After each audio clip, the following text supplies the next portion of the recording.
Hello friends, welcome back to Charvi's kitchen.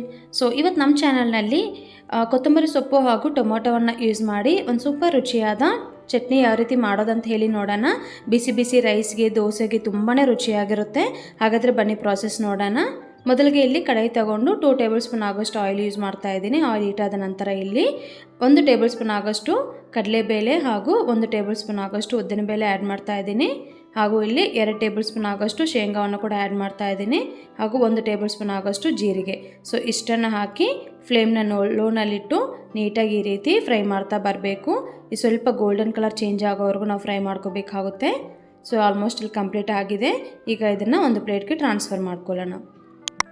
ಈಗ ಅದೇ ಕಡೆಯಲ್ಲಿ 3 ಹಸಿಮೆಣಸಿನ್ಕಾಯಿ ಹಾಗೂ 3 ಒಣಮೆಣಸಿನ್ಕಾಯಿನ ಆ್ಯಡ್ ಮಾಡ್ತಾ ಇದ್ದೀನಿ. ಖಾರಕ್ಕೆ ತಕ್ಕಂತೆ ಆ್ಯಡ್ ಮಾಡ್ಕೋಬೇಕಾಗುತ್ತೆ. ಸೊ ಇದು ಸ್ವಲ್ಪ ಮಟ್ಟಿಗೆ ಫ್ರೈ ಆದ ನಂತರ ಇದನ್ನು ಕೂಡ ಒಂದು ಪ್ಲೇಟ್ಗೆ ಟ್ರಾನ್ಸ್ಫರ್ ಮಾಡ್ಕೊಳ್ಳೋಣ. ಈಗ ಅದೇ ಕಡೆಯಲ್ಲಿ ಇಲ್ಲಿ 2 ರೆಂಬೆಯಷ್ಟು ಕರಿಬೇವನ್ನು ಕೂಡ ಸ್ವಲ್ಪ ಚಿಟಪಟ ಆಗೋವರೆಗೂ ಈ ರೀತಿ ಫ್ರೈ ಮಾಡ್ಕೋಬೇಕಾಗುತ್ತೆ. ಸೊ ಈ ಕರಿಬೇವು ಸ್ವಲ್ಪ ಫ್ರೈ ಆದ ನಂತರ ಇಲ್ಲಿ ನಾನು 3 ಟೊಮೊಟೊವನ್ನು ಮೀಡಿಯಮ್ ಸೈಜ್ ಟೊಮೊಟೊವನ್ನು ಈ ರೀತಿ ದಪ್ಪದಾಗಿ ಕಟ್ ಮಾಡಿ ಆ್ಯಡ್ ಮಾಡ್ತಾ ಇದ್ದೀನಿ. ಸೊ ನೀವು ಟೊಮೊಟೊನ ಎಷ್ಟು ತೊಗೊತೀರೋ ಕೊತ್ತಂಬರಿ ಸೊಪ್ಪನ್ನು ಕೂಡ ಅದೇ ರೀತಿಯಾಗಿ ತೊಗೋಬೇಕಾಗುತ್ತೆ. ಇಲ್ಲಿ ನಾನು ರುಚಿಗೆ ತಕ್ಕಷ್ಟು ಉಪ್ಪನ್ನು ಕೂಡ ಆ್ಯಡ್ ಮಾಡ್ತಾ ಇದ್ದೀನಿ. ಉಪ್ಪನ್ನು ಆ್ಯಡ್ ಮಾಡೋದ್ರಿಂದ ಟೊಮೊಟೊ ಅನ್ನೋದು ಬೇಗನೆ ಸಾಫ್ಟ್ ಆಗುತ್ತೆ. ಸೊ ಇದನ್ನು ಹಾಕಿ ಒಂದು ಸ್ವಲ್ಪ ಚೆನ್ನಾಗಿ ಮಿಕ್ಸ್ ಮಾಡಿಕೊಂಡು ಈಗ ಇದರಲ್ಲಿ 1 ಗಡ್ಡೆಯಷ್ಟು ಬೆಳ್ಳುಳ್ಳಿನ ಈ ರೀತಿ ಬಿಡಿಸಿ ಹಾಕ್ತಾ ಇದ್ದೀನಿ. ಹಾಗೂ ಸ್ವಲ್ಪ ಮಟ್ಟಿಗೆ ಹುಣಸೆಹಣ್ಣು. ಸೊ ಇಲ್ಲಿ ಯಾವುದೇ ರೀತಿ ನೀರನ್ನು ಆ್ಯಡ್ ಮಾಡದೆ ನೀಟಾಗಿ ಲೋ ಫ್ಲೇಮ್ನಲ್ಲಿ ನಾವು ಕುಕ್ ಮಾಡ್ಕೋಬೇಕಾಗುತ್ತೆ ಟೊಮೊಟೊ ಅನ್ನೋದು. ಸೊ ಟೊಮೊಟೊ ಬೇಗ ಕುಕ್ ಆಗೋದಕ್ಕೆ ಇಲ್ಲಿ ಮುಚ್ಚಳ ಇಟ್ಟು ಒಂದು 5 ನಿಮಿಷ ನಾವು ಕುಕ್ ಮಾಡ್ಕೊತಾ ಇದ್ದೀನಿ ನೋಡಿ. ಈಗ ಮಿಡಿಲಲ್ಲಿ ಈ ರೀತಿ ನಾವು ಮಿಕ್ಸ್ ಮಾಡ್ತಾ ಬರಬೇಕು. ಇಲ್ಲಿ ನೋಡಿ ಆಲ್ಮೋಸ್ಟ್ 50 to 60% ಅನ್ನೋದು ಕುಕ್ ಆಗಿದೆ. ಸೊ ಮತ್ತೆ ಮುಚ್ಚಳವನ್ನು ಇಟ್ಟು ಒಂದು 2ರಿಂದ 3 ನಿಮಿಷದವರೆಗೆ ಕುಕ್ ಮಾಡ್ಕೊಳ್ಳೋಣ. ಈಗ ನೋಡೋಣ ಬನ್ನಿ. ಇಲ್ಲಿ ನೋಡಿ ಟೊಮೊಟೊ ಅನ್ನೋದು ಪರ್ಫೆಕ್ಟಾಗಿ ಕುಕ್ ಆಗಿದೆ. ಈ ರೀತಿಯಾಗಿ ಸಾಫ್ಟಾಗಿ ಕುಕ್ ಆಗಬೇಕಾಗುತ್ತೆ. ಸೊ ಈ ರೀತಿ ಚೆನ್ನಾಗಿ ಫ್ರೈ ಮಾಡೋದ್ರಿಂದ ನೀವು ಈ ಚಟ್ನಿ ಅನ್ನೋದು 1 ವಾರ ಕೂಡ ನೀವು ಸ್ಟೋರ್ ಮಾಡಿ ಇಟ್ಕೋಬೋದು. ಯಾವುದೇ ರೀತಿ ಕೆಡೋದಿಲ್ಲ. ರುಚಿ ಕೂಡ ಅಷ್ಟೇ ಚೆನ್ನಾಗಿರುತ್ತೆ. ಸೊ ಈಗ ಟೊಮೊಟೊ ಅನ್ನೋದು ಕುಕ್ ಆಗಿದೆ. ಇದನ್ನೊಂದು ಪ್ಲೇಟ್ಗೆ ಟ್ರಾನ್ಸ್ಫರ್ ಮಾಡಿಕೊಂಡು ಅದೇ ಕಡೆಯಲ್ಲಿ ಇನ್ನೊಂದು ಟೇಬಲ್ ಸ್ಪೂನ್ ಆಗೋಷ್ಟು ಆಯಿಲ್ ಯೂಸ್ ಮಾಡ್ತಾ ಇದ್ದೀನಿ.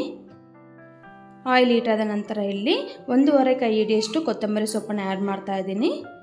ಸೊ ಅದನ್ನು ಕೂಡ ಹಾಕಿ ನೀಟಾಗಿ ಈ ರೀತಿ ಫ್ರೈ ಮಾಡ್ಕೋಬೇಕಾಗುತ್ತೆ. ಸೊ ಕೊತ್ತಂಬರಿ ಸೊಪ್ಪು ಅನ್ನೋದು ಈ ರೀತಿ ಫ್ರೈ ಮಾಡೋದ್ರಿಂದ ಸೊ ಸ್ಟೋರ್ ಮಾಡೋದಕ್ಕೆ ಚೆನ್ನಾಗಿರುತ್ತೆ. ಯಾವುದೇ ರೀತಿ ಕೆಡೋದಿಲ್ಲ. ಹಾಗೂ ರುಚಿ ಕೂಡ ತುಂಬಾ ಚೆನ್ನಾಗಿರುತ್ತೆ. ಸೊ ಇವಾಗ ಇದು ಫ್ರೈ ಆಗಿದೆ. ಇದನ್ನು ಕೂಡ ಒಂದು ಪ್ಲೇಟ್ಗೆ ಟ್ರಾನ್ಸ್ಫರ್ ಮಾಡ್ಕೊಳ್ಳೋಣ. ಈಗ ಇದನ್ನೆಲ್ಲ ತಣ್ಣಕ್ಕಾದ ನಂತರ ಇಲ್ಲಿ ಮಿಕ್ಸಿ ಜಾರ್ ತಗೊಂಡು ಇಲ್ಲಿ ಫ್ರೈ ಮಾಡಿಟ್ಟಿರುವಂಥ ಶೇಂಗಾವನ್ನು ಆ್ಯಡ್ ಮಾಡ್ಕೊಳ್ಳೋಣ.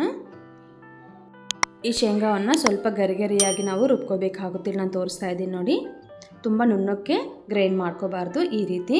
ಸೊ ಈಗ ಇದರಲ್ಲಿ ಫ್ರೈ ಮಾಡಿಟ್ಟಿರುವಂತಹ ಮೆಣಸಿನ್ಕಾಯಿ ಹಾಗೂ ಕುಕ್ ಮಾಡಿಟ್ಟಿರುವಂತಹ ಇಲ್ಲಿ ಟೊಮೊಟೊವನ್ನು ಕೂಡ ಆ್ಯಡ್ ಮಾಡ್ತಾ ಇದ್ದೀನಿ. ಇದರಲ್ಲಿ ಯಾವುದೇ ರೀತಿ ನೀರನ್ನು ಆ್ಯಡ್ ಮಾಡಬಾರ್ದು. ಸೊ ಹಾಗೆ ರುಬ್ಕೋಬೇಕಾಗುತ್ತೆ. ಹಾಗೂ ಇಲ್ಲಿ ಫ್ರೈ ಮಾಡಿಟ್ಟಿರುವಂತಹ ಕೊತ್ತಂಬರಿ ಸೊಪ್ಪನ್ನು ಕೂಡ ಆ್ಯಡ್ ಮಾಡ್ತಾ ಇದ್ದೀನಿ. ಸೊ ಇದನ್ನೆಲ್ಲ ಹಾಕಿ ರುಚಿಗೆ ತಕ್ಕಷ್ಟು ಉಪ್ಪನ್ನು ಕೂಡ ಆ್ಯಡ್ ಮಾಡಿ ನೀಟಾಗಿ ಇದು ರುಬ್ಕೋಬೇಕಾಗುತ್ತೆ. ಇಲ್ಲಿ ನಾನು ತೋರಿಸ್ತಾ ಇದ್ದೀನಿ ನೋಡಿ. ತುಂಬ ನುಣ್ಣಕ್ಕೆ ರುಬ್ಬೇಡಿ. ಈ ರೀತಿ ಸ್ವಲ್ಪ ಗರಿಗರಿಯಾಗಿ ರುಬ್ಬೋದ್ರಿಂದ ಸೊ ಟೇಸ್ಟ್ ಅನ್ನೋದು ತುಂಬಾ ಚೆನ್ನಾಗಿರುತ್ತೆ. ಸೊ ಅಷ್ಟೇ ಫ್ರೆಂಡ್ಸ್. ಈಗ ಇದಕ್ಕೆ ಬೇಕಾದರೆ ನೀವು ಒಗ್ಗರಣೆ ಕೂಡ ಹಾಕ್ಕೋಬೋದು. ಇಲ್ಲಿ ನಾನು ಲೈಟಾಗಿ ಒಗ್ಗರಣೆ ಕೂಡ ಹಾಕಿದ್ದೀನಿ.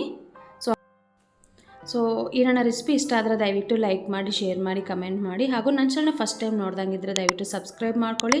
ಹಾಗೂ ಪಕ್ಕದಲ್ಲಿರೋ ಬೆಲ್ ಐಕನ್ನ ಕ್ಲಿಕ್ ಮಾಡಿ. Thank you so much for watching. Bye bye.